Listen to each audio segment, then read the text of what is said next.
आज elimination chamber के अंदर फाइनली जॉन सीना का हील टर्न हो चुका है। लेकिन भाई सबसे बड़ा सवाल ये कि भाई जॉन सीना का हील टर्न क्यों हुआ, उसके पीछे क्या रीज़न है और अब आने वाले टाइम के अंदर जॉन सीना के यानी कि हील सीना के प्लान्स क्या होने वाले हैं। क्या वो रेसलमेनिया 41 के अंदर अनडिस्प्यूटेड चैंपियन बनने वाले हैं या फिर नहीं। क्या रॉक और जो जॉन सीना है क्या वो फ्यूचर के अंदर भी एक साथ आने वाले हैं WWE कंपनी के अंदर। तो जितने भी सवाल हैं सारे के सारे मैं जवाब देने वाला हूँ तो मैं इस वीडियो के अंदर, तो तुम लोगों ने वीडियो को एंड तक लाजमी देखना है। So without wasting time let's begin this video. देखो सबसे बड़ा सवाल तो ये है रिसेंटली कि भाई आज हमने एक शॉकर देखा एलिमिनेशन चेंबर के अंदर जब जॉन सीना टर्न कर देते हैं कोडी रोड्स के ऊपर। देखो अब सबसे बड़ा सवाल है कि भाई ये चीज़ हुई क्योंकि जॉन सीना का जो मैच है या फिर हील टर्न है वो क्यों हुआ।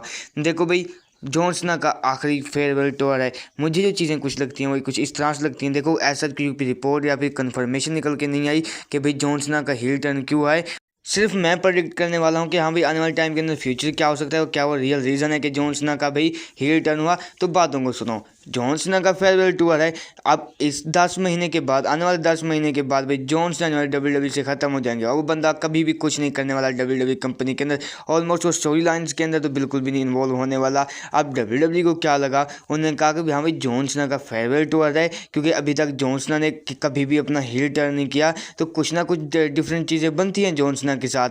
और ऊपर से देखो कोडी वर्सेस जॉन सीना का मैच होने वाला था रेसलमेनिया के अंदर, ये चीज़ क्लियर थी। लेकिन एक baby face versus baby face बंदा ये कैसे लड़ सकता था। यानी कि एक बंदे को तो हीरो होना चाहिए और दूसरे को विलन होना चाहिए। फॉर श्योर इस कहानी के अंदर अब जॉन सीना विलन बन चुके हैं, लेकिन स्टिल मुझे लगता है कुछ बड़ी चीज़ें होने वाली हैं आने वाले टाइम के अंदर। लेकिन मुझे ये भी लगता है कि WWE ने सोचा होगा कि नहीं भाई इनका फेयरवेल टूर है, उसके बाद सीना आने नहीं वाले, कुछ डिफरेंट चीज़ें करते हैं, कोई ऐसा ट्विस्ट लाते हैं इस मैच के अंदर, स्टोरी लाइन के अंदर कि भाई दुनिया को हिला कर रख दे। और वही चीज़ हुई जॉन सीना का हील टर्न। आई गेस किसी ने नहीं सोचा था कि भाई जॉन सीना का कभी भी हील टर्न होगा, लेकिन ये चीज़ हुई। और वही रीज़न है, मेरे हिसाब से यही रीज़न है कि फेयरवेल टूर था, उसके बाद जॉन सीना कुछ भी नहीं करने वाले।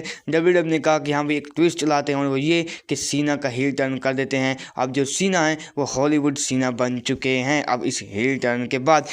सबसे बड़ा सवाल ये भी है कि रॉक और जॉन सीना जो है नियर फ्यूचर या फिर जो कि रेसलमेनिया को लीड करने वाले हैं रॉ और स्मैकडाउन के एपिसोड, उनके ऊपर एक साथ अपेयर होने वाले हैं या फिर नहीं।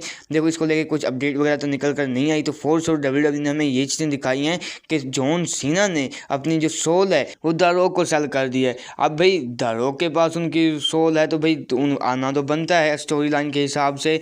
लेकिन देखो मुझे यही लगता है कि हाँ जॉन सीना और रॉक एक साथ ही आने वाले हैं, चाहे वो 2-3 स्मैकडाउन के एपिसोड ही क्यों ना हो, चाहे फिर मंडे नाइट रॉ के एपिसोड ही क्यों ना हो, लेकिन हाँ एक साथ तो इनकी जो स्टोरी लाइन है वो रेसलमेनिया 41 तक तो चलने वाली है। लेकिन सबसे बड़ा सवाल, क्या जॉन सीना फाइनली और 17th world champion record breaking championship जीतने वाले हैं रेसलमेनिया 41 के अंदर। क्या फाइनली जॉन सीना उस रिकॉर्ड को ब्रेक करने वाले हैं। मुझे लगता है कि ये चीज़ होनी चाहिए। अब देखो हील सीना का जनरेशनल रन शुरू हो चुका है।